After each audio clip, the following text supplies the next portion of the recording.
बोले श्री गणेश भगवान की जय। बोलो श्री कृष्ण कन्हैया लाल की जय। बोले श्री लक्ष्मी नारायण भगवान की जय। आप सभी मेरे प्यारे दोस्तों का हमारे इस नए वीडियो पर आप सभी का स्वागत है।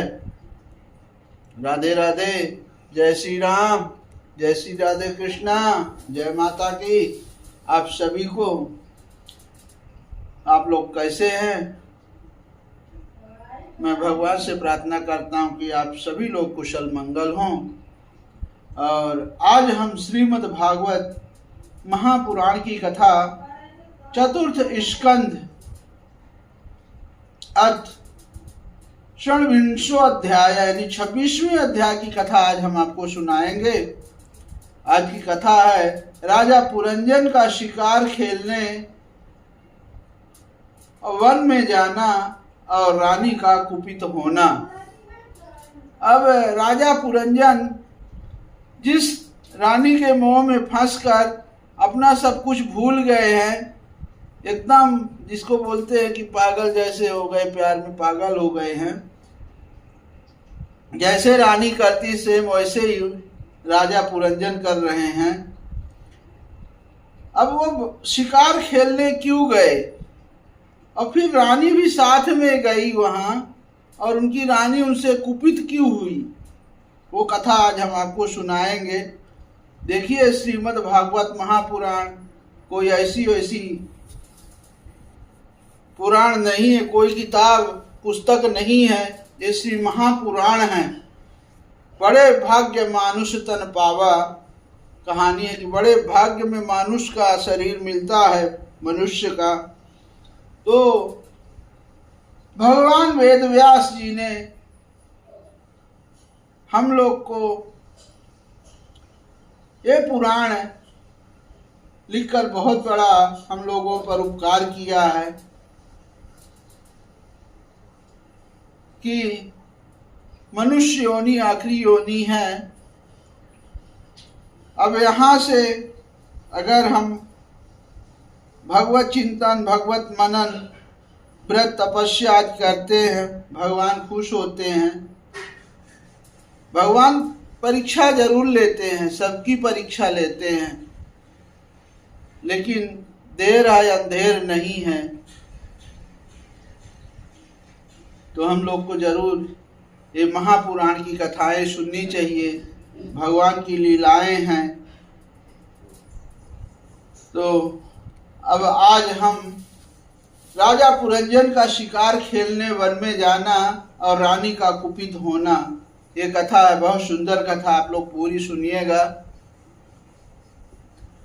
श्री नारद जी कहते हैं, राजन, एक दिन राजा पुरंजन अपना विशाल धनुष, सोने का कवच और अक्षय तरकश धारण कर अपने 11वें सेनापति के साथ 5 घोड़ों के श्रृंगगामी रथ में बैठकर पंचप्रस्थ नाम के वन में गया। उस रथ में 2 ईशादंड यानी 2 पहिए, 1 धुरी, 3 ध्वज, 5 डोरियों का 1 लगाम, 1 सारथी, 1 बैठने का स्थान, 2 जुए, 5 आयुध और 7 आवरण थे।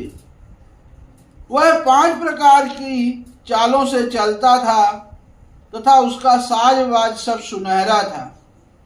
यद्यपि राजा के लिए अपनी प्रिया को क्षण भर भी छोड़ना कठिन था, किंतु उस दिन उसे शिकार का ऐसा शौक लगा कि उसकी भी परवाह न कर वह बड़े गर्व से धनुष बाण चढ़ाकर आखेट करने लगा। पूरी कथा सुनिएगा दोस्तों, और चैनल को सब्सक्राइब ना किए हो तो सब्सक्राइब करिए, आई बेल का बटन जरूर दबाइए, जिससे कोई भी हम कथा डालें तो सबसे पहले आपके पास पहुंचे और आप उसका आनंद लें। और साथ में लाइक, कमेंट, शेयर जरूर कीजिएगा। अब आगे कथा है इस समय आसुरी वृत्ति बढ़ जाने से उसका चित्त बड़ा कठोर और दया शून्य हो गया था। इससे उसने अपने तीखे बाणों से बहुत से निर्दोष जंगली जानवरों का वध कर डाला। जिसकी मांस में अत्यंत आसक्ति हो वह राजा केवल शास्त्र प्रदर्शित कर्मों के लिए वन में जाकर आवश्यकता अनुसार अनिषिद्ध पशुओं का वध करे, व्यर्थ पशु हिंसा ना करे। शास्त्र इस प्रकार उच्छृंखल प्रवृत्ति को नियंत्रित करता है।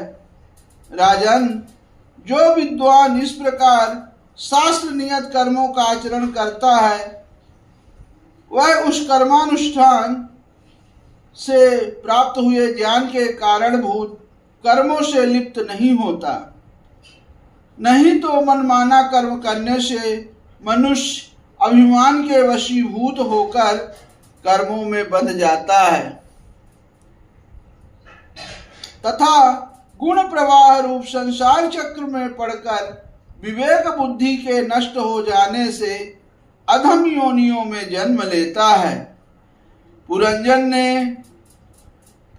के तरह तरह के पंखों वाले बाणों से छिन्न भिन्न होकर अनेकों जीव बड़े कष्ट के साथ प्राण त्यागने लगे।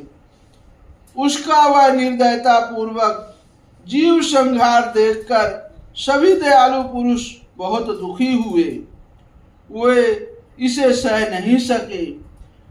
इस प्रकार वहां खरगोश, सुअर, भैंसे, नीलगाय, कृष्ण मृग, शाही तथा और भी बहुत से मेध पशुओं का वध करते करते राजा पुरंजन बहुत थक गया।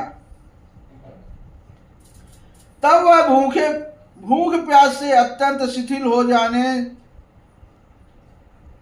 हो वन से लौटकर राजमहल में आया। वहां उसने यथा योग्य रीति से स्नान और भोजन से निर्वृत्त हो कुछ विश्राम करके थकान दूर की। फिर गंध, चंदन और माला आदि से सुसज्जित हो सब अंगों में सुंदर सुंदर आभूषण पहने तब उसे अपनी प्रिया की याद आई।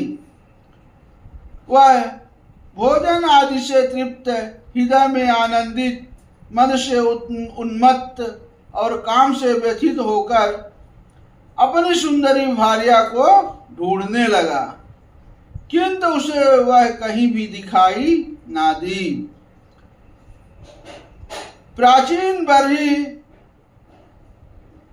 बहिर तब उससे चित्त में कुछ उदास होकर अंतःपुर की स्त्रियों से पूछा, सुंदरियों, अपनी स्वामिनी के सहित तुम सब पहले की तरह कुशल से हो ना? क्या कारण है आज इस घर की संपत्ति पहले जैसे सुहावनी नहीं जान पड़ती? घर में माता अथवा पति परायण भार्या ना हो तो वह घर की बिना पहिए के रथ के समान हो जाता है। सही बात है, जिस घर में अगर माताएं बहनें मतलब स्त्री ना हो उस घर की शोभा नहीं रहती है।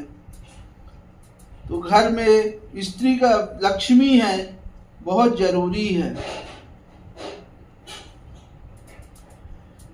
फिर उनमें कौन बुद्धिमान दीन पुरुषों के समान रहना पसंद करेगा?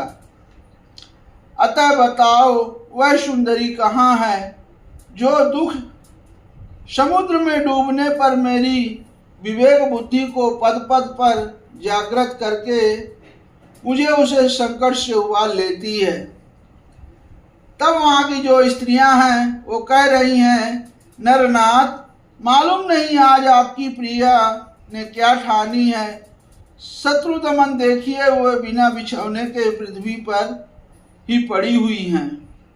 श्री नारद जी कहते हैं, राजन, उस स्त्री के संग में राजा पुरंजन का विवेक नष्ट हो चुका था, इसलिए अपनी रानी को पृथ्वी पर अस्त व्यस्त अवस्था में पड़ी देखकर वह अत्यंत व्याकुल हो गया। उसने दुखित हृदय से उसे मधुर वचनों द्वारा बहुत कुछ समझाया, किंतु उसे अपनी प्रेयसी के अंदर अपने प्रति प्रणय कोप का कोई चिन्ह नहीं दिखाई दिया।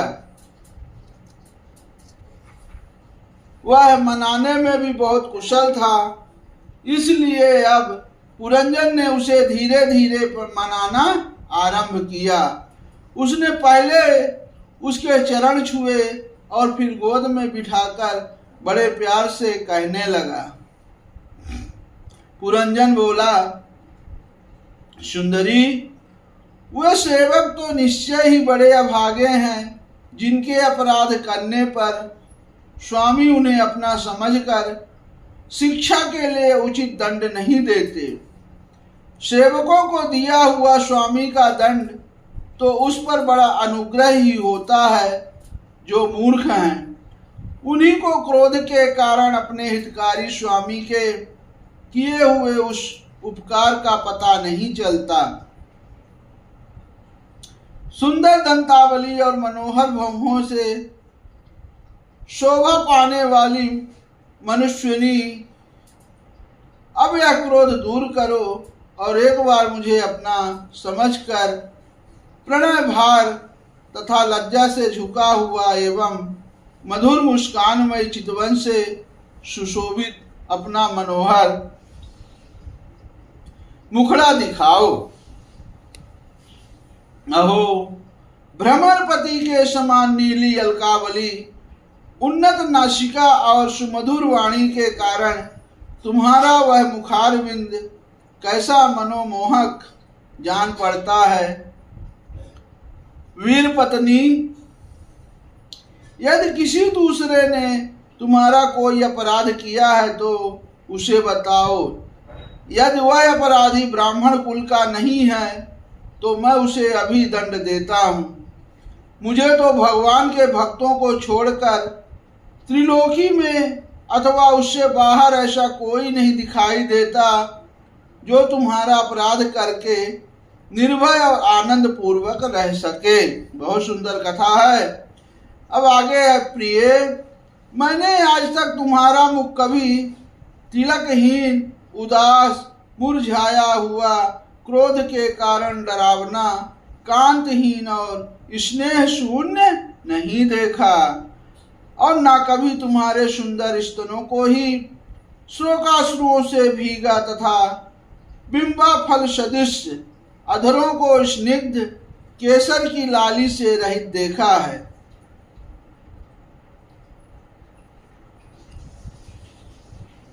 व्यसनवश तुमसे बिना पूछे शिकार खेलने चला गया, इसीलिए अवश्य अपराधी हूँ। फिर भी अपना समझकर तुम मुझ पर प्रसन्न हो जाओ। कामदेव के विषय वाणों से अधीर होकर जो सर्वदा अपने अधीन रहता है, उस अपने प्रिय पति को उचित कार्य के लिए भला कौन कामनी स्वीकार नहीं करती। कथा ये अभी यहाँ पूरी हुई।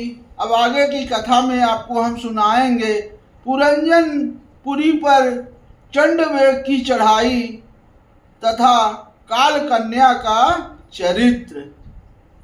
आगे बहुत अच्छी कथा है दोस्तों, आप जरूर सुनिएगा। अब यहाँ हम इस कथा का समापन करते हैं। इधर श्रीमद्भागवते महापुराणे पारमहंस्यां संहितायां चतुर्स्कंधे पुरंजनोपाख्यान खड़विंशो अध्याय समाप्तः। बोले श्री कृष्ण कन्हैया लाल की जय। बोले श्री लक्ष्मी नारायण भगवान की जय।